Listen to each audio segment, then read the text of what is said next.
I was on my way in, and Donnie said, "Man, it's a good thing you were scheduled to preach this morning. Otherwise, you'd have been preaching this morning." And it is true. It's amazing the way that all worked out. It's a blessing that we're able to do all these things. I really appreciate Michael and the way that he made that announcement about your daughter. Certainly an enormous blessing and something that puts every day that we have into perspective. Before we get started, I wanted to share with you that I think it's been mentioned, but the reason Dad was gone was for a funeral of a close friend named Dave Jester. I just want to let you know the thing I remember most about Dave Jester was he was Moses.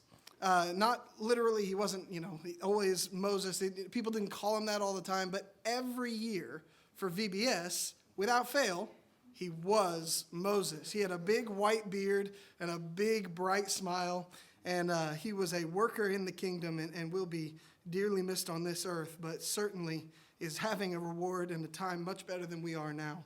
And so his loss hurts for us, but it is a victory for him. And that is where Dad was this weekend, was at his funeral service. And I wanted to make one more announcement about this summer quarter of Bible classes. On Wednesday night in this summer quarter, we'll be introducing Family Power Hour. This is going to start on June 1st. We're shifting the quarter up 1 month, and we'll do June, July, and August. And the women will be meeting over in the education building for a Bible class entitled Bind Us Together. It'll be taught by various women throughout the quarter. The men will meet in the auditorium for their class entitled The Game Plan, which will also be taught by various men throughout the quarter. All elementary children and under will have a VBS-style Bible class with singing, Bible stories, crafts, and that should be a great opportunity to invite your friends and family all quarter long. We'll have some flyers soon. It should be a really good opportunity for the whole family to come on a Wednesday night, take an hour, and get something for everybody. Men's class, women's class, children's class that's a little bit more interactive, because on Wednesday, I don't know if you've ever taught children on Wednesday nights, but it's more like management. It's less like teaching. And so this, I think, will be a great opportunity for the kids to learn in a way that is going to be helpful for them on a Wednesday night. So that's coming up. June, July, and August, we'll have some flyers. Please invite everyone you know. There's something for everyone on Wednesday nights this quarter over the summer. The other thing is our summer series will be starting on Sunday nights. So if we're able to invite a family to a Wednesday night activity, then maybe we can also invite them to a Sunday night activity with a guest speaker on the theme of Bible themes. So be thinking about those and be planning on inviting some people to these things we've got going on over the summer. With all of that, now we'll get into the lesson. Turn in your Bibles, please, to Luke chapter 15. Luke chapter 15. I appreciate Carter reading the first part of this story. When we open up to Luke 15, almost without fail, all of you went, the prodigal son, right? I mean, maybe you said the son that left, right? Maybe I always struggle with that word, right? But maybe you thought about the lost son, or maybe you thought about the son who spent all of his father's money. I don't know how you remember the son, but typically it'll be called something like the prodigal son or the lost son. And if you notice, if your Bible is one that has headings, which I'm a big fan of Bibles with headings. It helps you skim through and find what you're looking for quickly. But you'll notice that chapter 15 starts with the parable of the lost sheep. Then it goes in verse 8 to the parable of the lost coin. And then in verse 11 starts the parable of, mine says, the prodigal son, but yours might say the lost son. And it's interesting, right? The way that all of these stories come in sequence with Jesus' teaching. I want to say something about this that I think is important. I think the headings are just a little bit off. Obviously, this is a story about a son who is lost. You read the story, you know the story, and it's very clear there is a son who is lost. But I think this is a story about not one, but two lost sons. As you read, you'll notice that there is a story that Jesus, he introduces this, and he says there was a man who had how many sons? 2 sons. I mean, right at the beginning, Jesus introduces this as a story not about one lost son or one son, but a story about two sons. Notice his audience at the beginning of the chapter. There are how many groups of people? It says the tax collectors and sinners, which that's one group, were drawing near to him. And second group, the Pharisees and scribes grumbled, saying, this man receives sinners and eats with them. So Jesus is addressing not one group, but two groups. He introduces his story about a man with not one son, but two sons. And both sons are given their own act in the story. We're going to start a lesson, or a series of lessons, on this parable in Luke chapter 15. How many months has it been, Roy? 8 months ago, Roy gave me a book. And I read it 8 months ago, believe it or not, and I had to read it again. But he gave me a book. It is called The Prodigal God by Timothy Keller. Beautifully written book. Our series of lessons is going to be heavily based on and influenced by his teaching in that book. If you want to skip the lessons, then go buy the book. So I'm just kidding. But it is a tremendous book that really breathes life into this parable in a way that I had not seen before. And so as we study, we're going to look at the two sons, the two brothers that are mentioned in this story. And we'll come back to this and explain how this is a story about two lost sons as we continue. We need to start first by reading through this parable. It is just about 20 verses, so we're going to read through the whole thing, and we may stop and make a couple of comments here and there as we go. But let's begin in Luke chapter 15 and verse 11. And he said, this is Jesus speaking to that group of people that we mentioned, there was a man who had two sons. The younger of them said to his father, Father, give me the share of the property that is coming to me. And he divided his property between them. Not many days later, the younger son gathered all that he had and took a journey into a far country. And there he squandered his property in reckless living. So let's stop right here. I think when we read through that, we read through it very quickly. You may have the word inheritance. Give me my inheritance, my share of the inheritance. It may have my share of the estate. There are different words. They all convey really the same idea, but they're missing one important idea, and that is that they don't live in 21st century America.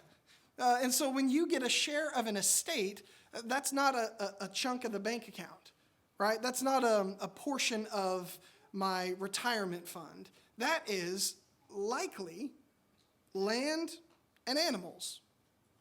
So when you think about what this son is asking of his father, he's asking, give me my share of the inheritance, which will be what? Land and animals. And so in order for the father to break that down, he's going to have to divide his property accordingly to the two sons that he has. Now, in that culture, the oldest son receives what's called a double portion. It's really simple. They get 2 scoops, the younger son gets 1.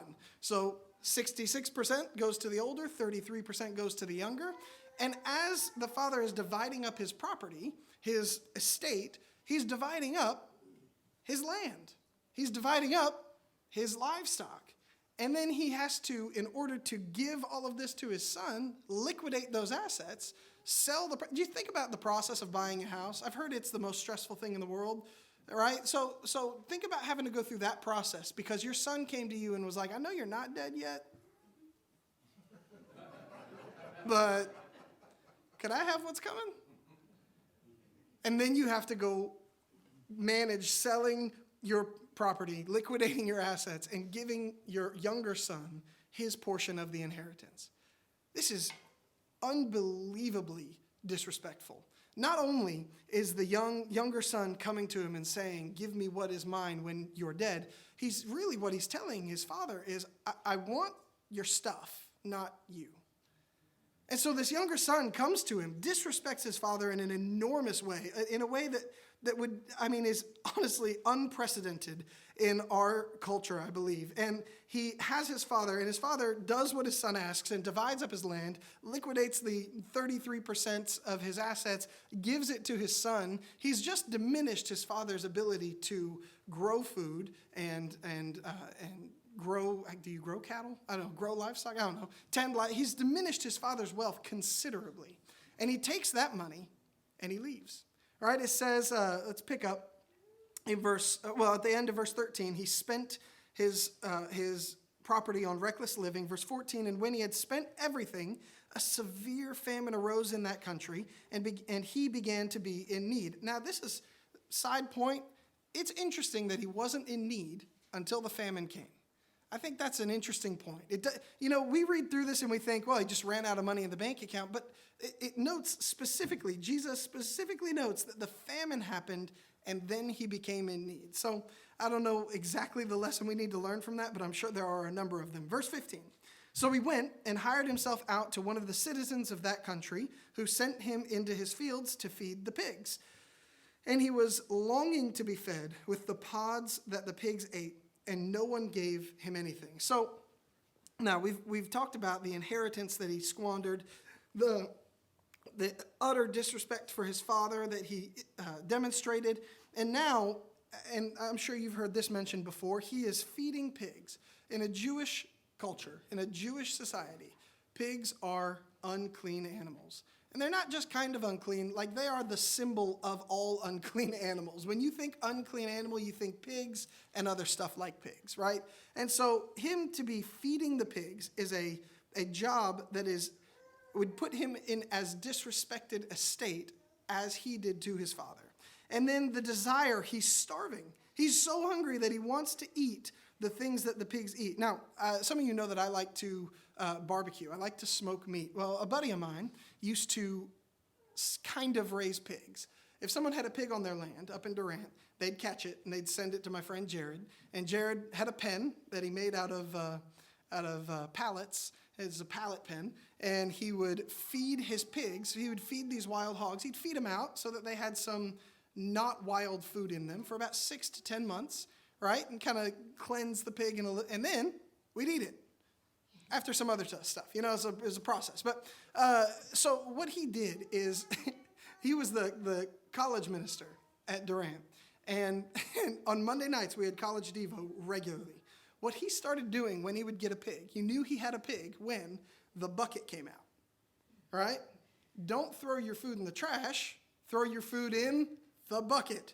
And so 40 to 50 college kids would go through and eat, and they wouldn't eat anything green. So pretty much everything green ended up in the bucket. No, I'm kidding. But, everything that wasn't consumed was thrown into this. I remember looking at it I think we had biscuits and gravy, and it was one of the nastiest looking slop buckets I've ever. That's what he gave the pigs, all right? It is disgusting. And when we read through this, certainly we associate the filthiness of the pig, but even more culturally, this would have been the lowest of jobs that he could have possibly had. Now, pick up in verse 17. It says, but when the younger son came to himself, he said, how many of my father's hired servants have more than enough bread, but I perish here with hunger? I will arise and go to my father, and I will say to him, Father, I have sinned against heaven and before you. I'm no longer worthy to be called your son. Treat me as one of your hired servants. So he's planning his return. And it's interesting the way he plans his return. He's made a plan to essentially work off the debt that he owes his father, right? He says, don't bring me back as a son. I don't deserve more inheritance. I deserve to work for what I wasted that was yours. Bring me back as a servant. I'll have food, and I will work to repay what I have taken from you. So, verse 20. And he arose, and he came to his father. But while he was still a long way off, his father saw him and felt compassion and ran and embraced him and kissed him. And the son said to his father, Father, I have sinned against heaven and before you. I am no longer worthy to be called your son. And there was more to that speech, don't you remember? Wasn't there a little bit more in his first speech? This is where his speech stops in this part of the story. Now, I want to note one thing. In this culture, fathers do not run. I was thinking about this as I was thinking about how I was going to explain this. It's actually not that unlike today. How many times do you see a grown adult man fully run?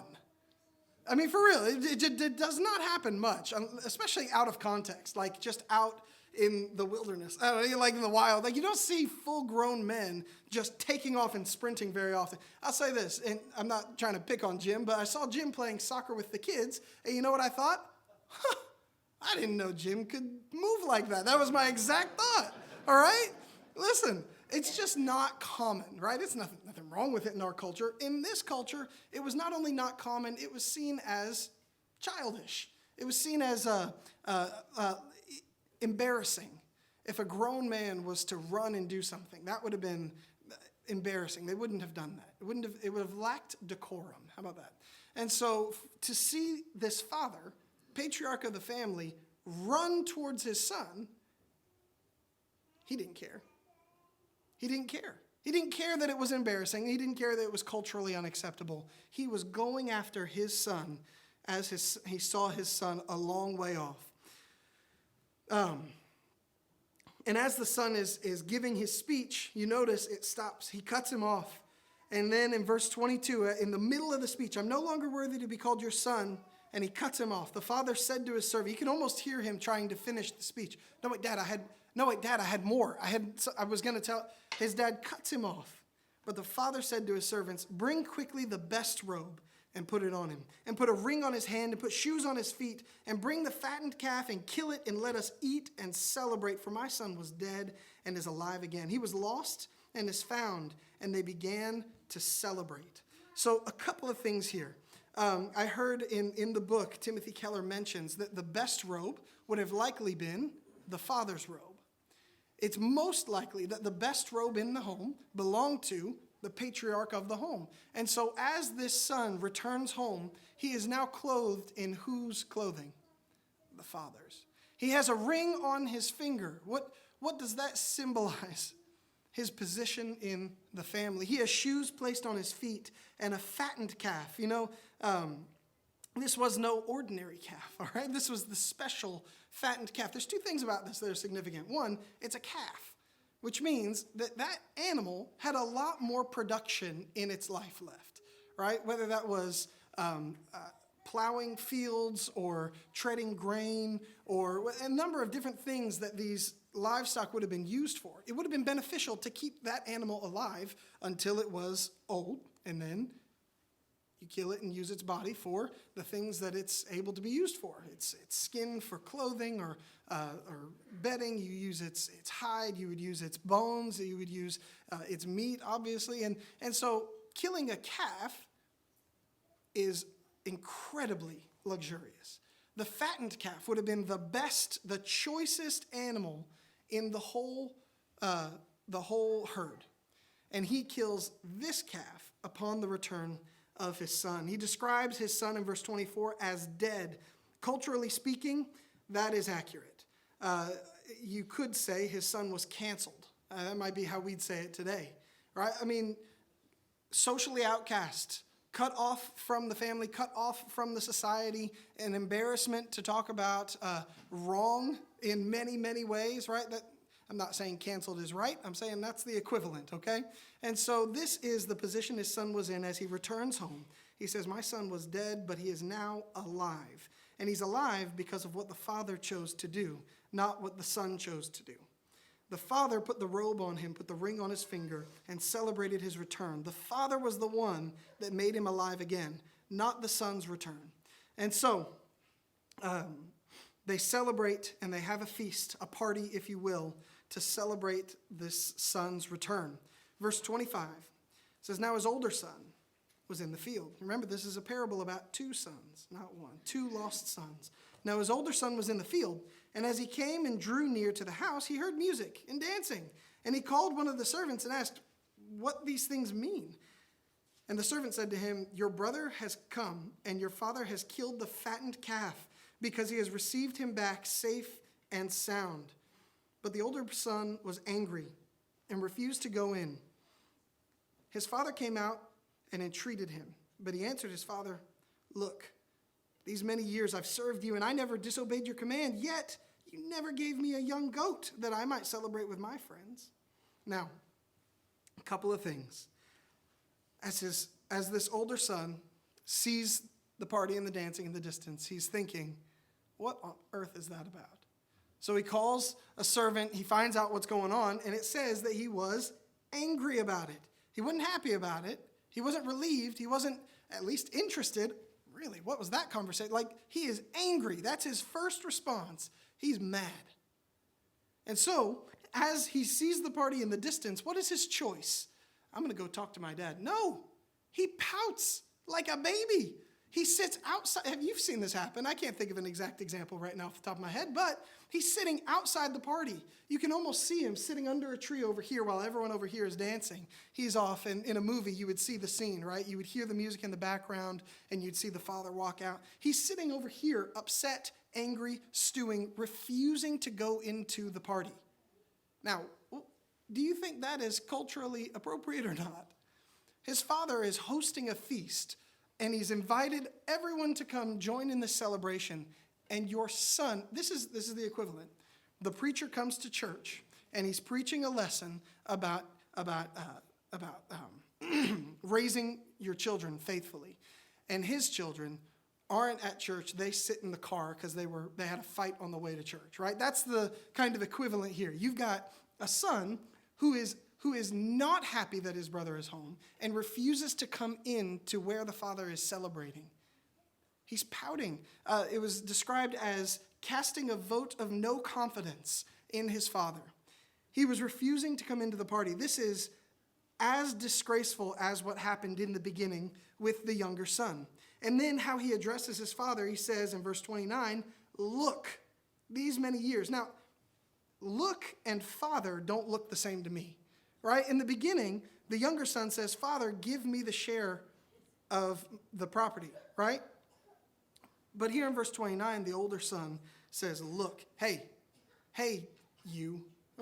It's like calling your parent by their name, Mike. It feels weird to me, all right? I mean, listen, it just feels wrong. So listen, he says, "Look, these many years I've served you. I never disobeyed your command, yet you never gave me a goat that I might celebrate with my friends. But when this son of yours," right now what has he just done? He's just disregarded his brother. Not my brother, right?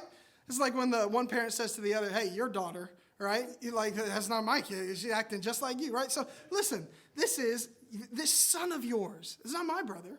I would never do this. I'd never be a part of that. I'd never be associated with that. This son of yours who has devoured your property, wasted your money with prostitutes. You killed the fattened calf for him. Not only is this older brother upset that his brother has returned, but he's upset with his father for bringing him back. He's really upset that his dad killed the special best calf and never even gave him a goat, right? I don't know if you've had beef versus goat, but it's not even close, right? He was not asking for much when he was asking for a goat. Anyway, listen, so he says, "You killed the fattened calf for him when he wasted your money with prostitutes." The implication? I never did that. I would never do that. And yet I never got any of this kind of special treatment. The father said to him, "Son, you were always with me, and all that is mine is yours." Now, pause real quick. At the beginning of the story, the father did what? He divided up his estate, which meant he gave the portion to the younger son that belonged to the younger son, which meant that the rest of it was what? Quite literally, his older son's possession. That was his inheritance. Literally, he's saying, everything that I have is going to be yours. It is yours in a sense, right? All that I have is yours. He doesn't say, "You're not all that high and mighty." You notice that? He doesn't scold him for saying that I've always been here and done the right thing. He doesn't even say, "No, you haven't." Remember that one time? What he says is, "You are always with me, and all that is mine is yours." You're right. I mean, that's what he says, isn't it? The older son's like, "Listen, I have never done the things he did, and I would never do the things he did, and I've done everything that you asked, and I've always been here." And the father says, "Yeah, you've always been here, and everything I have is yours." That's right. Right? It was fitting to celebrate in verse 32, "And be glad, for your brother was dead and is alive. He was lost and is found." Now, that is where the story ends, which is so cool. It's so cool. Because the older brother never comes into the feast. The older brother stands outside the feast and never comes in and celebrates. He doesn't enter the house of his father again. Now, we're going to draw a couple of, well, that took way longer than I thought. All right. On this app that I use for my sermon notes, it keeps track of my word count, and it gives me an approximation of how long the lesson will be based on the word count. I have 536 words, and it'll take me 4 minutes. I don't think this thing knows me. You know what I'm saying? So listen, we're going to look very quickly at the state of the two brothers. It is very easy to see the younger brother's lostness. I don't know if that's a word, but Timothy Keller uses it. So the younger brother's lostness, his state of being lost is obvious, right? Why is the younger brother lost? The answer is easy. Because he lived a sinful life. He gratified all the desires of his flesh. He went out and spent money on prostitutes. You imagine he was delving into substance abuse and certainly gambling and certainly pleasurable activities. And you imagine he was probably throwing money at anything that came his way. I mean, the picture that we have is very little. And so you fill in some gaps with what that might have looked like then. It probably looked like he was doing whatever he wanted to do. Because that's kind of what he did at the beginning. I mean, seriously, the gumption to come up to your dad and say, hey, I don't want to wait for you to die. Give me my money. That is whatever you want to do. Like, if you can do that, you can do whatever you want. You know, you got the boldness to do whatever. And so you see his living was clearly the reason for his state of being lost. One of them, I would say. He comes to his father, he asks for his inheritance, and then he goes and he's sinful, right? You could say that he broke all of the rules. He's breaking all the rules by sinning. So look at the state that the younger brother is in, right? He begins with being disrespectful to his father, right? He insults his father in an enormous way. Then he leaves the house of his father, right? He's out of the house. He takes off to a different country. Then he is hungry. He is in need of food. He wants to eat the pig food. And then, at the end of the story, the father comes out to get him, runs to meet him while he was a long way off. It's very clear that the younger brother is lost from the way he was living to the state that we see him depicted in the story. The younger brother is lost. Honestly, we don't even have to spend much more time on it because no one's going to disagree that the younger brother was lost and then he was found. It even says it explicitly twice. Your brother was lost and is found is how the story even ends. The question then becomes about the older brother's lostness. Is the older brother in a lost state? Typically, when we teach this, we don't teach about the older brother being lost. We correctly connect it to the Pharisees, and we correctly assume that Jesus is teaching to the Pharisees as well as his disciples, and we say, so you need to treat sinners appropriately. Isn't that usually the lesson we learn from this? Is, hey, you need to make sure that you treat people who've repented appropriately. Don't be judgmental of them. You know what just that statement implies? That I'm not one, right? I need to treat those other, or maybe the worse sinners appropriately, right? I mean, even that statement cannot be what Jesus is actually teaching. Like, clearly there is a principle there that is true, but that is not what he is striking at. The lesson to be learned from the older brother is not simply, we need to treat those who have returned and repented appropriately. The lesson is that the older brother is just as lost as the younger brother. So this is interesting, though, because didn't we just get done saying that the older brother didn't break any of the rules? So one son broke all the rules, and the other son broke none of the rules. And if you were looking at that, you'd say, good son, bad son, right? But look at the state, all right? I don't know if this is an actual word, but it sounded cool. So look at the state of the older brother according to interparabolic parallelism, all right? Within the parable, there is a parallelism, okay? That's what that means, but I wrote it, and it looks cool. So sounded smart. Listen. Younger brother was insulting to his father. Older brother was insulting to his father. The younger brother left the house. He left his father's home. The older brother refused to come into his father's house, right? The younger brother found himself hungry and desiring to eat the food of the pigs. The older brother refused to eat the food that his father had prepared. The father comes out to get the younger son on the road. The father comes out to get the older son outside of the party. Does that look like the same state to you? I have chills. I mean, that's incredible. Like, Jesus is a really good teacher, huh? That's incredible. So we have two brothers who are in the same state of lostness. The question then becomes, is like, how? Right? Because something isn't adding up. Either he did something wrong and I'm missing it, or or I'm just completely wrong and I need to rethink my categories, which is not too far from the truth with Jesus' teaching. Like mentioned in class, Michael mentioned that Jesus' teaching is often pretty backwards and upside down, except it's right. And so we need to get used to that, not try and make it fit in our categories. So we've got two lost sons. One more thing I want to drive home, this idea of the son being lost. And this kind of is going to fit with our theme over the summer, our summer series theme of biblical themes. You can see how a picture that is used in different places of the scripture can point to a truth. So this is what I'm talking about. Feasting is associated with eternity repeatedly throughout the whole Bible. So when the Bible talks about eternity, it talks about heaven or being with God or the New Jerusalem or the New Israel, there are often, very often, images of participating in a feast that are associated with that. So one of those is in Isaiah chapter 25 and verse 6.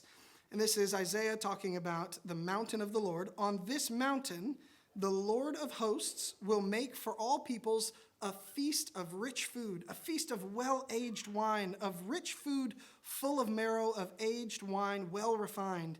And he will swallow up on this mountain the covering that is cast over all peoples, the veil that is spread over all nations. He will swallow up death forever, and the Lord God will wipe away tears from all faces, and the reproach of his people he will take away from all the earth, for the Lord has spoken. So here in Isaiah, he's depicting heaven. And in heaven, the picture is, right? I'm not saying this is a literal, we're all going to be eating really good steak in heaven. I wouldn't be mad about that, but I'm just saying, I don't think that's what Isaiah is saying. What he's doing is he's painting a picture. What is heaven going to be like? It will be like a feast of the best food you could imagine, right? So that's a picture of eternity that Isaiah uses. We talked about in John 2, last quarter in our Wednesday night class, how Jesus, when he turned the water to wine in John chapter 2, he was rescuing the feast, right? He was rescuing the wedding feast with blood in purification jars. And we mentioned how that is a picture of what Jesus is doing for eternity. He's going to save the wedding feast. If you look in Revelation chapter 19, you see more of this language about the end times, about heaven, about eternity. He talks about the feast of the Lamb. In Revelation chapter 19, there will be a wedding feast of the Lamb. Listen, this image comes up over and over and over again. Those are just a couple of quick examples. But what I'm trying to make the connection is the feast in Luke chapter 15 has imagery associated with it of eternity, right? To be in the feast, to be feasting with the Father, means to be in eternity. To be outside the feast would mean to not, right? And so we have at the end of the parable, where is the brother left? The older brother is outside the feast, and he stays there. There is no reconciliation. The brother doesn't go back into the feast. And so this begs the question, like we said, what is the older brother's problem? What did he do wrong? Why is it that he has the same status of lostness as the younger brother? I think the answer is very simple, but also very challenging. It's not about doing right or wrong. I mean, it can't be, because if it was about whether you did the right things or the wrong things, then he would be good and the younger son would be wrong, right? Or they would both be good in the end. So what is this about? I think one of the most influential passages in my understanding of who God is comes from 1 Samuel chapter 16 and verse 7, where God tells Samuel, don't look at David's appearance because I've rejected, or at David's brother's appearance because I've rejected him. The Lord sees not as man sees. Man looks on the outward appearance, but what does the Lord look at? The Lord looks at the heart. So we're busy looking at whether these guys did right or wrong things, the outward appearance. And the Lord is looking at the heart. So let's re-examine this story and ask about the heart of these two sons. Obviously, the heart of the younger son shows itself in his frivolous living and his disrespect towards his father. But the heart of the younger son comes back to his father. I know that my dad is a good man who takes care of even his servants. He always gives them enough food. They are well fed. If I could be just a servant in my father's house, that would be a great place for me to be. The younger son turns his heart back towards his father, the older son. Where's the older son's heart? Well, you think at first the older son's heart is probably in a pretty good spot. He does everything right? He obeys his father in everything. But is it? Because the moment his younger brother comes back, his response is anger. I don't want my younger brother to come back. Consider someone who loved this father, this story. Let's ask ourselves, what would this story look like if the older son loved his father and knew his father? What would his reaction be? He knows his dad and he loves his dad, and he sees his brother returning. What does he think as he sees his dad running out there? He thinks, that's my dad.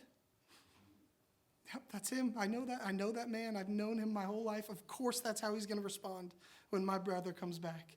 That's why I love my dad. If the older brother knows his father, that's the response. I know that man. I love that man. That is why I've been here.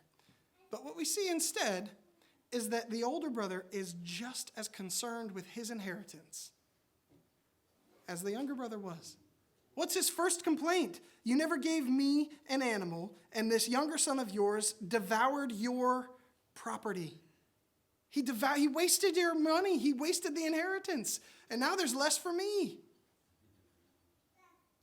So the older brother's heart was not a heart for his father. He didn't love his father. He wanted things from his father. This is a parable about two lost sons. This is a parable about two different ways to be lost. One son was lost by doing everything wrong, and the other son was lost by doing everything right. Neither one knew the father, and neither one did what they did out of love for the father. As a result, both at different times were estranged from the father. This is a parable Jesus is telling us, and we're going to dive into it deeper as we continue through this series. This is a parable where Jesus is telling us there is more than one way to be separated from God.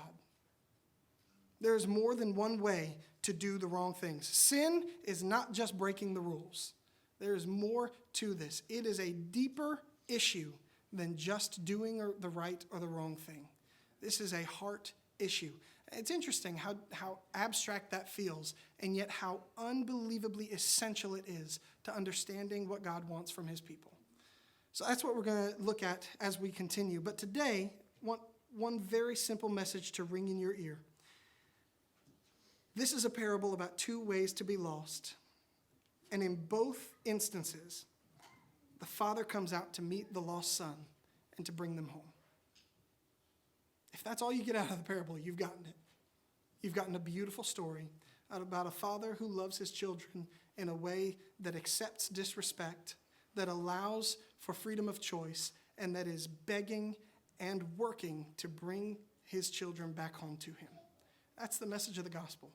This is the God we serve, who wants every single one of us, no matter what kind of lostness we're in, to come home to him, to be a part of the feast, to be a part of the household of God, and to be a child with him in his home forever.